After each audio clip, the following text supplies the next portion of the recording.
Selalu dihina tetangga karena buruh cuci baju. Tak disangka dia bisa kurban 2 sapi besar. Assalamualaikum warahmatullahi wabarakatuh. Selamat datang di Narasi Senja. Yang sudah like, komen, dan subscribe saya doakan rezekinya lancar, hutangnya lunas, dan selalu diberi kesehatan. Sebelum kita lanjutkan kisahnya, absen dulu kalian nonton dari kota mana? Tulis di kolom komentar. Bismillah, mari kita mulai kisahnya sekarang. Masih gelap saat Mak Rumi melangkah keluar dari rumah petaknya yang reot. Angin subuh menyusup masuk ke sela-sela kain sarungnya yang sudah bertambal di sana-sini. Nafasnya tampak mengepul pelan, menandakan dingin yang menggigit. Di tangan kirinya, ember besar berisi baju-baju kotor bergoyang perlahan mengikuti langkah kaki renta itu. Ia berjalan perlahan menyusuri gang sempit yang dipenuhi genangan air dan bau selokan, tapi tak satu keluhan pun keluar dari bibirnya. Sesekali ia berhenti, menarik napas panjang, lalu melanjutkan lagi dengan tangan yang menggenggam erat ember itu, seolah membawa kehormatan terakhir dalam hidupnya. Di ujung gang, lampu jalan berkedip lemah. Seekor kucing kurus mengeong dari atas tumpukan kardus basah, memandang Mak Rumi sejenak lalu pergi.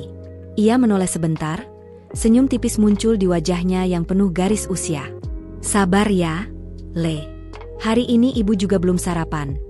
Gumamnya pada kucing itu seolah sedang bicara pada cucunya sendiri. Langkahnya berhenti di depan rumah Bu Nur, salah satu pelanggan tetap. Ia duduk sebentar di teras, mengusap keringat yang dingin dari pelipisnya. Kaki telanjangnya mulai memutih oleh embun, tapi ia biarkan saja. Yang penting, baju harus bersih, wangi, dan licin saat dikembalikan. Kalau aku kerja setengah hati, nanti anaknya Bu Nur sekolah pakai seragam bau apek. Ucapnya pelan, sambil mulai merendam cucian ke dalam air sabun. Tangan keriputnya tergerak perlahan, mengucek, menyikat, membilas. Tidak ada mesin cuci, tidak ada deterjen mahal. Hanya sabun batang yang dibelah dua dan ember plastik yang sudah mulai retak. Tapi dari situlah hidupnya ditopang. Setiap cucian adalah rezeki. Setiap tetes keringat adalah harapan. Meski lututnya berdenyut nyeri, ia terus bekerja, ditemani suara adzan subuh yang mulai berkumandang dari masjid kampung yang terletak 2 tikungan dari situ. Hidup itu kayak cucian, ucapnya pelan sambil menyikat noda lumpur di baju seragam anak SD. Kotor dulu, baru bersih. Berat dulu, baru ringan. Ia bicara sendiri, tapi matanya berkaca-kaca, seolah menyampaikan itu kepada seseorang yang pernah ia sayangi. Angin kembali berhembus, membawa bau tanah basah dan wangi sabun yang menusuk. Mak Rumi berhenti sejenak, menengadah ke langit yang masih gelap. Ya Allah, beri aku tenaga hari ini, bisiknya. Suara itu hampir tak terdengar, tertelan bunyi air cucian yang bergemericik. Ia kembali mengucek, mengangkat, lalu memeras kain dengan seluruh tenaga yang tersisa. Tangan tuanya bergetar, tapi matanya tetap tajam menatap hasil kerjanya. Dalam diam, ia memupuk mimpi. Tapi yang ia tak tahu, satu langkah kecil pagi itu akan mengguncang pandangan seluruh kampung beberapa bulan lagi. Suara tawa Bu Rina terdengar nyaring pagi itu, menyela keheningan gang kecil yang biasanya hanya diisi bunyi sapu lidi dan langkah kaki orang menuju masjid. Ia berdiri di depan pagar rumahnya yang baru dicat, tangan kiri memegang cangkir kopi, sementara tangan kanannya menunjuk-nunjuk ke arah Mak Rumi yang sedang menjemur cucian. Itu tuh, tukang cuci langganan bau sabun murah. Tapi kalau jalan, duh, kayak Bu Camat, katanya keras-keras, sengaja agar semua orang dengar. Ibu-ibu yang duduk di bel bambu dekat warung ikut tergelak. Salah satu dari mereka menimpali, iya, Rin. Tapi tetap aja, sabunnya sabun. Mau berapa ember pun, gak bakal bikin jadi orang kaya. Tawa pun meledak lagi, memantul di tembok-tembok gang yang sempit, memukul telinga Mak Rumi yang berusaha tetap fokus melipat celana jeans basah yang baru selesai dijemur. Mak Rumi berdiri membelakangi arah suara, pura-pura tak dengar. Tapi telinganya memerah. Tangannya gemetar saat menekuk ujung kain, matanya basah oleh embun yang bukan embun. Ia tak pernah membalas, tak pernah menatap balik. Hanya tersenyum lemah, lalu melangkah pelan ke dalam rumah. Tapi di balik punggungnya, peri itu menumpuk hari demi hari, menekan dada hingga sesak, seakan membuat napas lebih berat dari biasanya. Di dalam rumah, ia duduk di tepi kasur, menatap jendela yang retaknya semakin besar. Tangannya mengusap wajahnya pelan, lalu berbisik lirih, Apa aku terlalu hina karena cuci baju orang? Apa martabat orang dinilai dari pekerjaannya? Ya Allah. Suaranya lirih, seperti retakan kaca yang pelan-pelan patah. Tapi kemudian, ia bangkit lagi, berjalan ke dapur, menjerang air, dan mulai menyiapkan sabun untuk cucian berikutnya. Suara ketel mendesis bersamaan dengan sorakan tawa dari luar. Tapi kali ini, Mak Rumi diam-diam memeluk dirinya sendiri. Tatapan matanya tak lagi redup, justru tampak lebih tajam. Seolah di balik tiap ejekan, ia sedang menyusun rencana. Sebab jauh di relung hatinya, ia tahu, sabun memang tak harum seperti parfum mahal, tapi tangan inilah yang membuat banyak anak bisa ke sekolah dengan baju bersih dan rasa percaya diri. Kalau mereka mau menertawakan aku karena pekerjaan ini, biarlah, ucapnya lirih, wajahnya menghadap langit-langit rumah, seolah sedang berbicara pada Tuhan. Tapi suatu hari, mereka juga akan menyaksikan siapa yang sebenarnya lebih kuat menanggung hidup. Di luar, suara Bu Rina belum juga berhenti. Ih, jangan-jangan dia nabung buat beli motor butut ya, biar bisa gaya di jalan. Suara itu kembali disambut tawa. Namun Mak Rumi, yang kini berdiri di dapur dengan tangan yang sibuk meracik larutan cucian, hanya menatap sejenak keluar jendela. Kali ini, bukan dengan sedih, tapi dengan diam yang penuh janji. Dan dalam diam itu, ia tahu, saat yang tepat akan datang, dan semua mulut itu akan terdiam dengan sendirinya. Malam di kampung itu datang dengan sunyi yang menggigit. Angin menelusup masuk lewat celah-celah dinding triplek rumah Mak Rumi, membuat api kecil di lampu minyak bergoyang pelan. Di dalam rumah yang hanya selebar kamar kos itu, tak ada suara selain gemerisik tikar tua dan deru napas perempuan tua yang bersimpuh di atas sajadah tipis. Dindingnya dipenuhi bayangan usang, dan langit-langitnya hitam oleh jelaga. Tak ada televisi, tak ada radio, hanya sepi dan kenangan yang berdesakan dalam diam. Mak Rumi masih mengenakan mukena putih yang ujungnya mulai menguning, tangan tuanya terangkat tinggi, mata terpejam rapat. Air mata menetes perlahan membasahi pipinya yang cekung. Ya Allah, Engkau yang maha melihat, aku hanya hamba MU yang lemah, tak punya apa-apa. Suaranya lirih, nyaris seperti bisikan yang pecah. Aku tak tahu sampai kapan bisa bekerja seperti ini, tapi aku ingin, ya Rab, sebelum kau ambil nafasku, izinkan aku menyembelih 1 ekor sapi. Bukan karena ingin dipuji, bukan karena ingin disanjung. Ia menarik napas, suaranya gemetar saat melanjutkan, aku hanya ingin bersyukur, membalas sedikit dari nikmat MU. Aku ingin daging itu bisa dimakan anak yatim yang jarang merasakan enaknya lemak. Aku ingin yang lapar bisa tersenyum. Aku ingin menunjukkan bahwa sekecil apapun pekerjaanku, aku tetap bisa taat kepada MU. Tangisnya pecah, tapi ia cepat-cepat menekannya dengan tangan. Rumah itu begitu kecil hingga suara isak bisa terdengar keluar. Ia tak ingin ada yang tahu ia menangis, tak ingin dikasihani. Ia hanya ingin Allah yang tahu. Ia kembali menatap langit-langit rumah yang hitam dan berdebu. Kalau memang aku tak bisa ke tanah suci, ya Allah, setidaknya aku bisa berkurban, karena itu juga perintah MU. Aku ingin tetap dekat dengan MU, meski aku hanya buruh cuci yang tak punya nama. Angin kembali berhembus, membuat dinding tripleknya berderit perlahan. Tapi dalam derit itu, ada kekuatan yang tumbuh.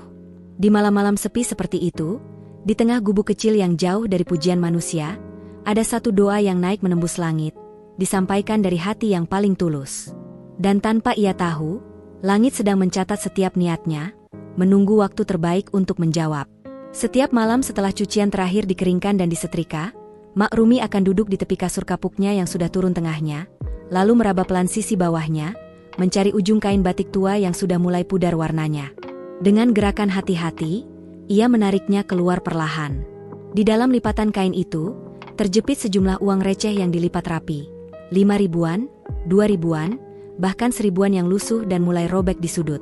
Tidak banyak, tapi tiap lembar disimpan dengan rasa harap dan keyakinan yang tak bisa dibeli dengan angka. Lampu minyak yang redup melempar bayangan tangannya ke dinding. Suasana kamar begitu hening, hanya sesekali terdengar suara cicak atau gesekan genteng yang berderak tertiup angin malam. Mak Rumi membuka lipatan uang itu satu persatu, menghitungnya tanpa suara, bibirnya hanya bergetar pelan. 1000, 2000, 7000, bisiknya lirih, seolah berbicara pada dirinya sendiri. Di matanya yang mulai berkaca, ada cahaya kecil yang tumbuh. seperti suluh yang tetap menyala meski tiupan ujian terus datang. Alhamdulillah, gumamnya setiap kali menyelipkan lembar baru ke dalam gulungan. Tak pernah sekalipun ia mengambil uang itu, meski kadang beras tinggal setengah liter, atau sendalnya putus dan tak layak pakai. Ini bukan uang biasa, katanya suatu malam pada dirinya sendiri. Ini tabungan buat kurban, bukan buat kenyangku sendiri. Pernah suatu hari, anak dari pelanggan setianya memberi tip 10.000 karena baju sekolahnya bersih sekali.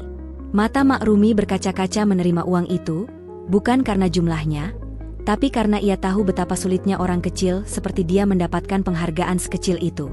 Uang itu langsung ia lipat dua, cium perlahan, lalu selipkan ke dalam gulungan kain batik bersama lembar-lembar lain. Gulungannya makin tebal. Ya, bisiknya suatu malam, matanya menatap kain itu dengan rasa haru. Tapi ia tak berani membuka semuanya. Karena ia takut kalau menghitungnya terlalu sering, harapannya justru akan pudar. Ia lebih memilih menabung dalam diam, memberi dengan ikhlas, dan berharap pada Tuhan yang Maha Tahu. Terkadang ia tersenyum sendiri, membayangkan hari di mana ia menyerahkan sapi itu kepada panitia kurban, dengan tangan gemetar dan mata penuh air. Bukan karena aku kaya, tapi karena aku percaya, yang kecil bisa jadi besar kalau disertai doa. Di luar, angin malam berdesir lembut, menggoyangkan tirai lusuh di jendela. Tapi dalam kesederhanaan kamar itu, dalam balutan kain batik yang menyembunyikan harapan besar, ada kekayaan jiwa yang tak bisa diukur siapapun, dan di balik semua itu, Mak Rumi terus melangkah, meski perlahan, menuju impiannya yang suci, dan tak seorang pun tahu bahwa satu demi satu lembar rupiah itu sedang menulis kisah besar yang belum selesai. Hari itu langit tampak suram sejak pagi, tapi Mak Rumi tetap menyusuri gang dengan ember kosong di tangan, mengenakan payung robek yang lebih sering bocor daripada menahan air. Udara basah menusuk kulit, dan angin dingin menggerogoti tubuh kurusnya yang hanya dibalut kaos tipis dan jarik lusuh. Ia tetap berjalan meski lututnya gemetar, sebab dua pelanggan menunggu cuciannya dijemput hari itu. Kalau nggak dijemput sekarang, nanti numpuk, gumamnya, sambil mengatur napas dan menahan rasa nyeri di persendiannya yang mulai kaku. Saat sampai di rumah pelanggan, hujan mengguyur deras tanpa ampun. Payung tuanya patah diterjang angin, dan dalam sekejap, tubuhnya kuyup dari kepala sampai kaki. Mak Rumi tetap mengangkat ember penuh cucian, walau tangannya gemetar hebat. Ia pulang sambil menggigil, langkahnya tertatih-tatih. Sesampainya di rumah petaknya, ia langsung bersimpuh di lantai, napasnya tersengal. Seluruh tubuhnya dingin seperti batu, dan keringat dingin membasahi lehernya. Malam itu, demam tinggi menyerangnya. Ia menggeliat di atas tikar dengan tubuh panas dan kepala berat. Tak ada siapapun yang menemani, hanya bayang-bayang di dinding dan suara hujan yang terus mengetuk atap triplek seperti bunyi detik jam yang kejam. Badannya menggigil hebat. Ia mencoba bangun untuk menyalakan lampu minyak, tapi pandangannya kabur. Akhirnya ia hanya bisa berbaring, menggenggam ujung mukenanya sambil berbisik pelan, "Ya Allah, jangan lama-lama ya, aku masih harus nyuci." 2 hari ia terbaring. Cucian menumpuk. Pelanggan mulai bertanya, beberapa kecewa. Dan seperti biasa, Bu Rina membuka suara di antara ibu-ibu lain yang sedang menyapu halaman. "Yah, kalau cuma ngandelin nyuci, sakit dikit aja bisa kelaparan tuh. Makanya cari kerja yang beneran, bukan cuma ngucek baju tiap hari." Tawa kecil pun terdengar, disusul bisik-bisik yang menyakitkan telinga meski diucapkan pelan.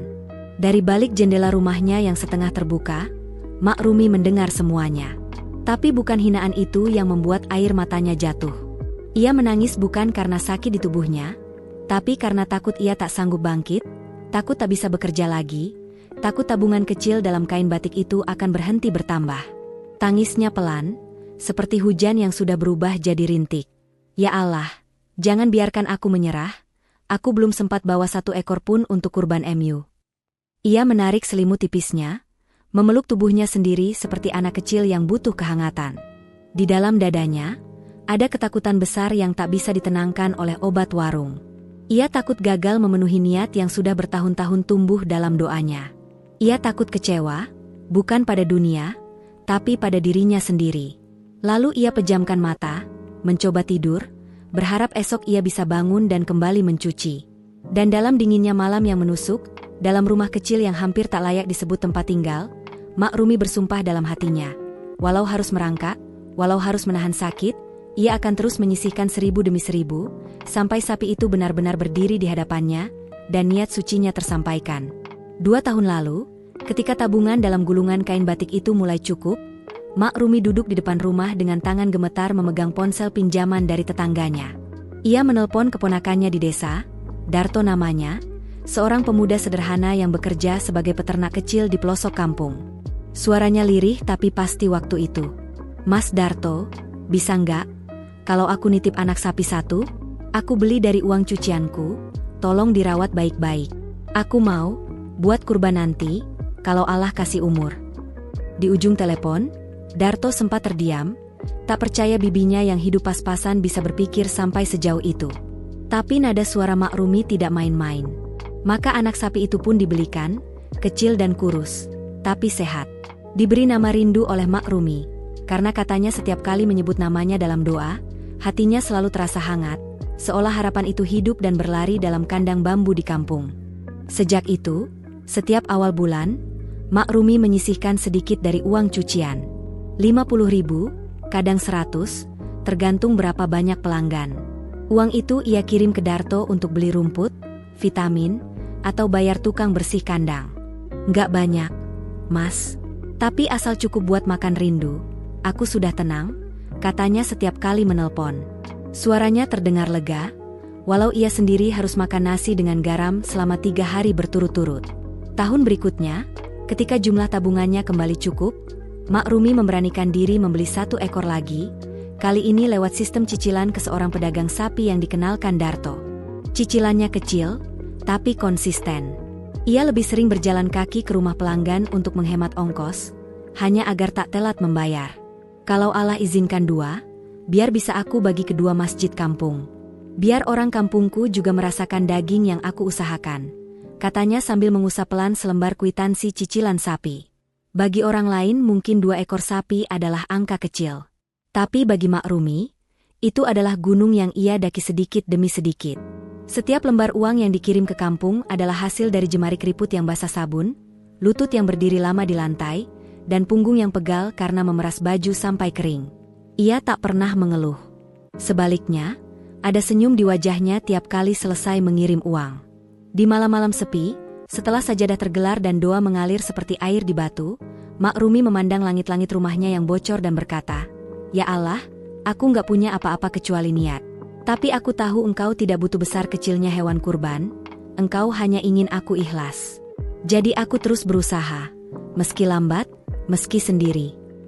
Sambil mengelap air matanya yang jatuh pelan, ia membayangkan 2 ekor sapi itu berdiri di halaman masjid.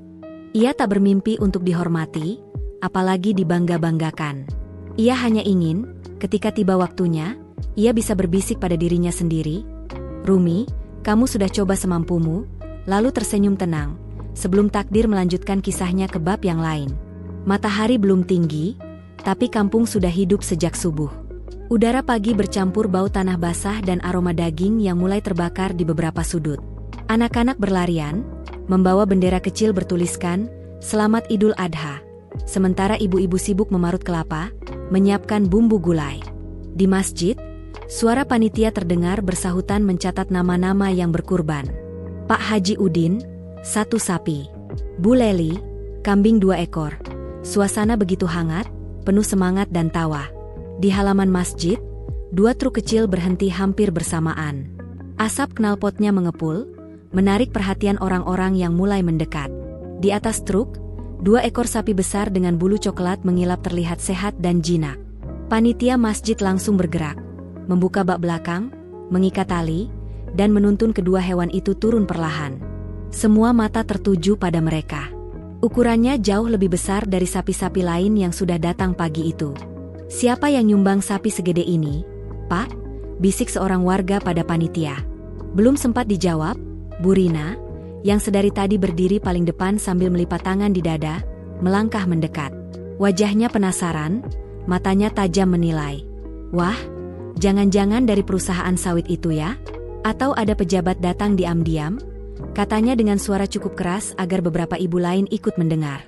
Panitia memeriksa berkas, lalu menyebutkan dengan lantang, 2 ekor sapi, atas nama Rumi binti Salim. Hening. Sekejap, suasana yang tadi ramai seketika berubah sunyi. Beberapa orang saling pandang, sebagian mengerutkan dahi, tak percaya dengan apa yang baru saja mereka dengar. Anak-anak berhenti bermain. Seorang bapak tua yang sedang mengikat sapi terdiam dengan tali masih tergenggam di tangan. Bu Rina terpaku. Bibirnya terbuka sedikit, tapi tak ada suara keluar. Seakan seluruh tubuhnya menolak menerima kenyataan itu. Maksudnya? Mak Rumi? Tanya Bu Rina pelan, nyaris seperti bisikan. Panitia mengangguk. Iya Bu. Mak Rumi. Tadi subuh diantar surat dan amanahnya. Beliau baru bisa datang nanti setelah menyelesaikan pekerjaannya, tapi titip salam dan pesan untuk menyembelihkan sapi ini atas nama Allah, bukan siapa-siapa. Orang-orang mulai bergumam pelan. Beberapa yang tadinya mengejek atau meremehkan kini hanya bisa menunduk. Ada yang menutup mulut dengan tangan, ada yang menggeleng pelan, ada juga yang menatap ke arah rumah Mak Rumi yang hanya berjarak beberapa gang dari masjid, dengan wajah yang berubah sendu. Tapi belum ada yang berani berkata-kata. Sapi-sapi itu berdiri tenang, seolah tahu bahwa kehadiran mereka bukan sekadar daging dan darah, melainkan bukti dari cinta dan perjuangan panjang seorang perempuan tua yang setiap harinya memeras peluh di bawah matahari dan dingin embun pagi. Dan di antara gumaman dan keheningan itu, hanya satu kalimat yang terucap dari mulut seorang ibu muda yang berdiri paling belakang. Ya Allah, Mak Rumi sungguh wanita yang engkau muliakan diam-diam. Dan suasana yang tadinya penuh tawa kini berubah menjadi pelan, tenang, dan mengharukan, seperti hujan tipis yang turun di tengah terik hari. Tapi belum ada yang tahu, tangisan sesungguhnya belum dimulai. Suara ustaz dari pengeras masjid terdengar jernih, menyusup ke tiap sudut kampung yang saat itu tengah terdiam, menanti pengumuman. Tak ada yang menyangka, di antara deretan nama para donatur kurban, justru nama itu yang menggema dan menggetarkan hati. Sapi kurban atas nama Ibu Rumi binti Salim. Seketika, udara terasa seperti berhenti berputar. Warga yang sedang duduk di tikar-tikar plastik menoleh hampir bersamaan. Suara kipas masjid bahkan terasa lebih nyaring dari biasanya. Beberapa ibu menjatuhkan pandangan dari langit ke tanah, seolah malu pada gumaman yang pernah mereka lontarkan tentang Mak Rumi. Seorang anak kecil bertanya polos pada ibunya, "Mak Rumi itu yang tukang cuci ya, Bu?" Dan si ibu hanya bisa mengangguk dengan napas yang berat. Ustaz kembali menyambung pengumumannya. Dan satu ekor sapi lagi, juga atas nama beliau. Suaranya tak tergesa, seperti memberi waktu bagi semua yang hadir untuk benar-benar mencerna kalimat tersebut. Sunyi pun menjalar seperti kabut pagi, menyelimuti halaman masjid yang biasanya riuh. Bu Rina yang berdiri tepat di barisan depan masih diam di tempat. Matanya menatap lurus ke arah mimbar, namun wajahnya kehilangan arah. Jari-jari tangannya menggenggam ujung jilbab, mencubitnya perlahan tanpa sadar. Bibirnya mengepal, rahangnya kaku, dan meski ia mencoba mengendalikan ekspresi, gurat malu mulai terlihat jelas dari raut mukanya. Tiba-tiba, dari sudut dekat tempat wudhu, beberapa remaja masjid mulai bertepuk tangan pelan. Disusul oleh beberapa bapak yang berdiri di barisan belakang. Suara tepuk tangan itu tidak meledak seperti biasanya, tapi justru pelan dan dalam, seperti penghormatan sunyi untuk sesuatu yang jauh lebih besar dari sekadar kurban. Seorang bapak tua menyentuh dada dengan tangan kanan dan berkata lirih, "Subhanallah, luar biasa dia." Di antara kerumunan, Mak Rumi datang berdiri dengan tubuh sedikit membungkuk karena kelelahan. Matanya basah, bukan karena ingin dipuji, tapi karena doa-doa sunyinya selama bertahun-tahun akhirnya sampai juga ke langit dan dijawab dengan cara yang tak pernah ia bayangkan. Tubuhnya gemetar pelan, bukan karena dingin, tapi karena hatinya bergetar oleh rasa syukur yang tak bisa diluapkan dalam kata. Seorang anak remaja menghampiri Mak Rumi dan menyalami tangannya dengan mata berkaca-kaca. "Saya mau minta maaf, Nek. Saya dulu ikut ketawa waktu orang-orang ngeledek. Tapi hari ini saya tahu, saya yang sebenarnya harus belajar dari Nek Rumi." Mak Rumi menatapnya lemah tapi penuh ketenangan. Ia hanya mengangguk kecil sambil berbisik, "Enggak apa, Nak. Asal kalian tahu, semua ini bukan karena Mak hebat, tapi karena Allah itu maha melihat. Walau Mak ini cuma tukang cuci." Dan ketika matahari mulai naik perlahan, bayangan tubuh Mak Rumi menyatu dengan cahaya pagi yang menyusup lewat sela-sela dedaunan, seolah langit pun sedang menunduk menyambut keikhlasan yang tak pernah minta dihormati, tapi akhirnya dihormati karena ketulusan yang tak pernah berpura-pura. Langkah Bu Rina terasa berat saat ia mulai mendekat ke arah Mak Rumi yang masih berdiri di sudut halaman masjid. Suara hiruk-pikuk mulai kembali, tapi hatinya seperti dipeluk kesunyian yang dingin. Orang-orang memandangnya, sebagian dengan sorot penasaran, sebagian lain dengan tatapan menunggu, seakan ingin tahu apa yang akan dilakukan oleh perempuan yang dulu paling vokal meledek Mak Rumi. Begitu jaraknya tinggal beberapa langkah, Bu Rina berhenti. Ia menatap wajah Mak Rumi yang kini tampak tenang namun lelah. Wajah yang dulunya sering ia anggap remeh, kini berdiri dengan wibawa yang begitu halus, menggetarkan tanpa suara. Bibir Bu Rina bergetar, matanya mulai basah. Ia menarik napas panjang lalu bertanya dengan suara lirih, seperti tak yakin pada dirinya sendiri, "Mak Rumi, sampean, dari mana uangnya?" "2 sapi itu." Mak Rumi menoleh perlahan, tersenyum kecil walau matanya belum kering. Garis-garis keriput di wajahnya tampak lebih dalam hari itu, tapi justru menambah kemuliaan yang tak bisa dibeli. Ia menjawab dengan nada tenang, tanpa dendam, tanpa sindiran. "Dari sabun dan air mata, Rin. Dari jemuran yang roboh pas hujan, dari tangan yang luka kena deterjen, dari kaki yang bengkak digigit dingin subuh. Setiap ember yang aku angkat, aku titipkan harapanku pada Tuhan, bukan pada siapa-siapa." Suasana langsung senyap. Tak ada angin, tapi daun di pohon mangga masjid bergoyang pelan, seperti turut menyimak pembicaraan mereka. Seorang ibu yang duduk di dekat pagar mulai menitikkan air mata. Anak-anak yang semula berlarian kini berhenti bermain dan memandang dalam diam. Bu Rina tak mampu lagi menahan. Ia melangkah cepat lalu memeluk tubuh Mak Rumi yang kecil dan rapuh, seperti memeluk rasa bersalah yang sudah terlalu lama disimpan. Tangisnya pecah, bukan hanya karena terharu, tapi karena menyesal. "Ampuni aku, Mak, aku salah.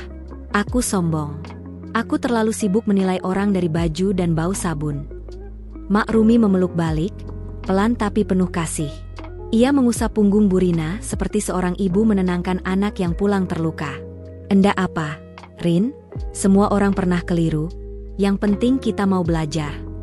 Warga mulai menunduk, sebagian menghapus air mata yang mengalir diam-diam. Tak ada yang bersorak, tak ada yang bersiul. Yang terdengar hanya isak lembut, dan suara seekor sapi yang mengembik pelan dari ujung halaman, seolah tahu bahwa hari itu, yang dikurbankan bukan hanya hewan, tapi juga kesombongan, kesalahpahaman, dan hati yang tertutup oleh prasangka. Dan di tengah pelukan itu, semua orang yang hadir tahu, mereka sedang menyaksikan satu momen paling manusiawi yang tak akan mereka lupakan seumur hidup. Sejak hari kurban itu, dunia Mak Rumi tak lagi sama. Panggilan-panggilan kasar yang dulu sering ia dengar di gang sempit itu telah berubah menjadi sapaan hangat penuh hormat. Tak ada lagi cibiran tentang sabun murahan atau sarung belel yang basah oleh lumpur. Warga mulai memandangnya bukan sebagai buruh cuci yang berjalan tanpa suara, melainkan sebagai perempuan kuat yang menyimpan ketulusan lebih dalam dari sungai dan keteguhan lebih kokoh dari batu. Setiap pagi, ketika ia lewat membawa ember, yang tetap besar dan berat seperti dulu, anak-anak kecil berlari-lari mendekat hanya untuk mencium tangannya. "Assalamualaikum, Nek Rumi," teriak mereka sambil tersenyum ceria. Mak Rumi akan berhenti sejenak, membalas dengan belayan lembut dan gumaman doa. Wajahnya tetap keriput, langkahnya tetap pelan, tapi ada cahaya baru di matanya. Cahaya dari jiwa yang akhirnya dihargai, bukan karena pencitraan, tapi karena kebenaran yang tak pernah ia tinggalkan. Ibu-ibu yang dulu suka duduk di teras dan berbincang kosong kini sering datang ke rumah peta itu. Bukan untuk mencuci atau memberi kerjaan, melainkan hanya untuk mendengar nasihat, untuk minta didoakan, atau sekadar berbagi secangkir teh. Mereka duduk bersila di lantai triplek yang dingin, mendengar kisah Mak Rumi tentang keikhlasan, tentang sabar, dan tentang bagaimana cinta kepada Allah tak selalu datang dari orang berpendidikan atau berharta, tapi dari mereka yang membersihkan pakaian orang lain sambil membersihkan hatinya sendiri. Ketika hari-hari berlalu dan usia terus menggerogoti tubuh ringkihnya, Mak Rumi tak pernah merasa sendiri lagi. Sakitnya tak lagi terasa sepi, karena tetangga kini bergantian menjaga. Saat ia duduk di serambi, mengusap keringat dari dahi, sering terdengar sapaan lembut dari orang-orang yang lewat, dengan nada penuh rasa hormat. "Mak Rumi, sehat-sehat ya, kami doakan selalu." Dan Mak Rumi hanya tersenyum. Bukan senyum getir seperti dulu, tapi senyum tenang dari seseorang yang tahu bahwa hidupnya, meski sederhana, telah memberi arti. Ia tahu, Tuhan tak pernah tertidur, tak pernah tuli. Tangan-tangan kasarnya yang dulu dicemooh kini dipandang sebagai bukti cinta tanpa pamrih. Doa-doanya yang lirih dalam gelap malam telah menumbuhkan keajaiban yang tak terlihat oleh mata dunia, tapi jelas terasa di dalam hati. Satu siang, saat hujan turun rintik dan kampung lengang oleh kabut, Mak Rumi duduk di depan rumahnya, memandangi langit yang mulai kelabu. Dan saat angin bertiup pelan, membawa bau tanah basah dan suara anak-anak mengaji dari masjid, ia menatap ke langit dan berbisik, "Terima kasih, ya Allah. Kau buktikan, tak ada yang sia-sia dalam sabar dan ikhlas." Dan di hari itu, semua orang di kampungnya tahu, mereka sedang hidup bersama legenda yang tak ditulis dalam buku sejarah, tapi terukir dalam hati tiap manusia, sebagai hormat terakhir untuk seorang buruh cuci yang disucikan oleh ketulusan. Terima kasih sudah menonton Narasi Senja. Jangan lupa like, komen, dan subscribe agar tidak ketinggalan kisah seru berikutnya. Sampai jumpa di video selanjutnya. Semoga hidup kita selalu diberkahi.